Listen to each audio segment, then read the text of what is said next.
माया में मन अझुरा गई, हरि पे कहाँ ध्यान बा। जवन देह आगी में जर जाई, ऊपर इतना गुमान बा। कितना हो सुंदर शरीर हो, कितना हो जीव कर लीजिए, जाकर के अपने ढोले छोले बना लीजिए, लेकिन अंत समय में इस शरीर को राख होने से कोई नहीं बचा पाए। ई देह माटी के हा, माटिए में मिल जाए।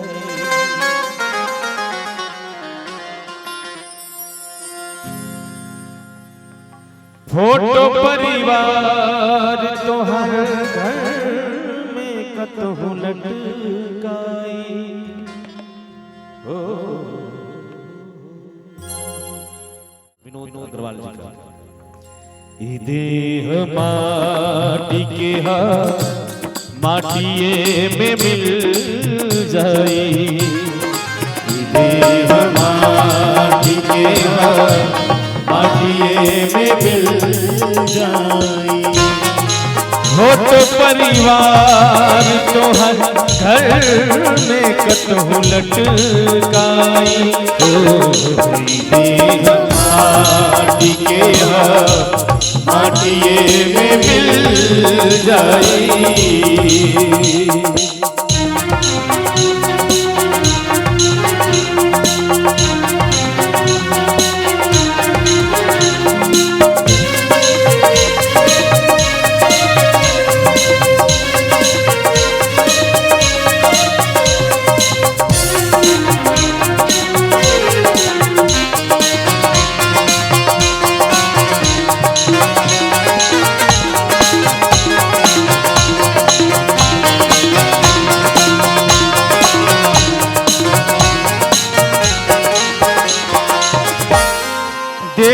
बचपन से जवानी में, फिर बुढ़ारी में,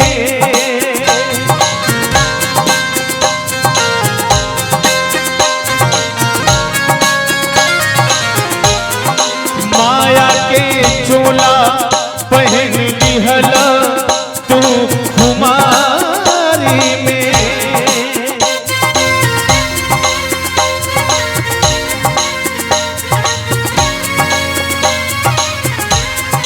देह बचपन से जवानी में, फिर बुढ़ारी में, माया के चोला पहन लिहला तू खुमारी में। ना समझ बात के हूँ कैसे तुमके समझाई। माटी के हा, माटिए में मिल जाई।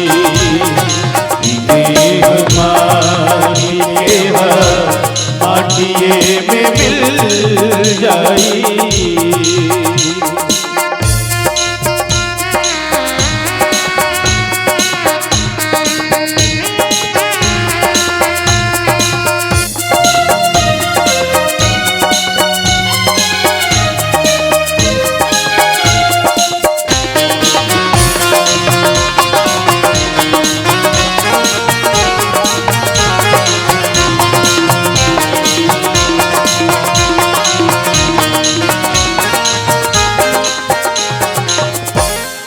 पाप के ताप से तन तो हर झुलस जाए।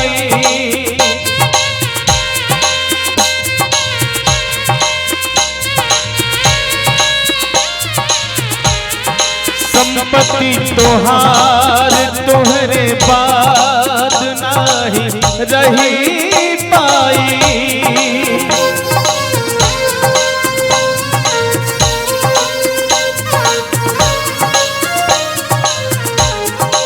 पाप के ताप से तन तो हर झुलसी जाए।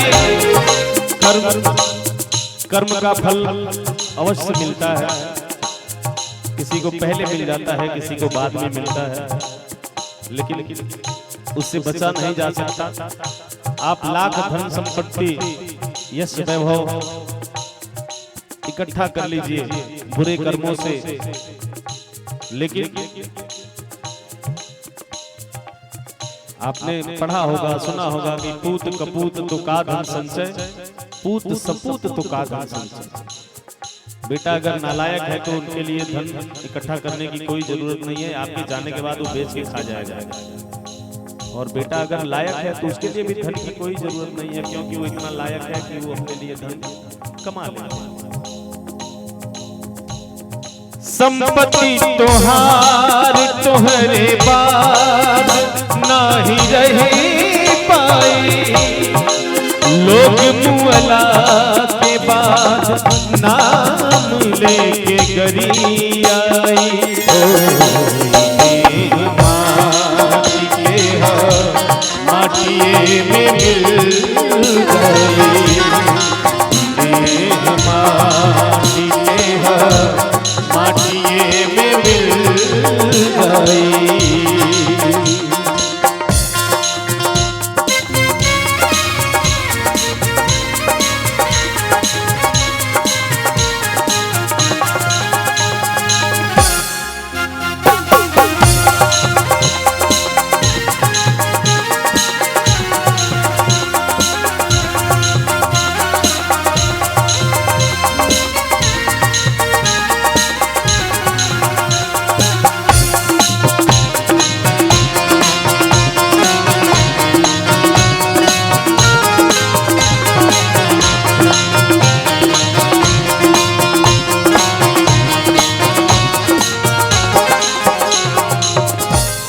अभी हमने गाया कि लोग मुअला के बाद नाम लेके गरी आई।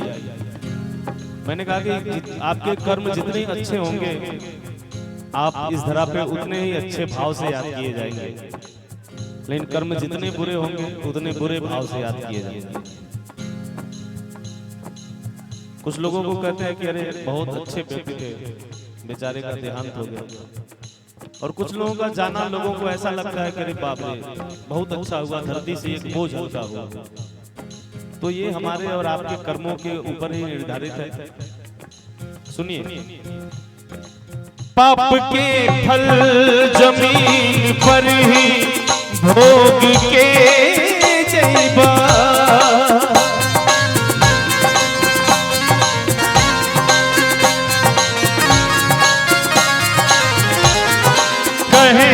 आनंद बिने फेरू कुछ न कर पैबा।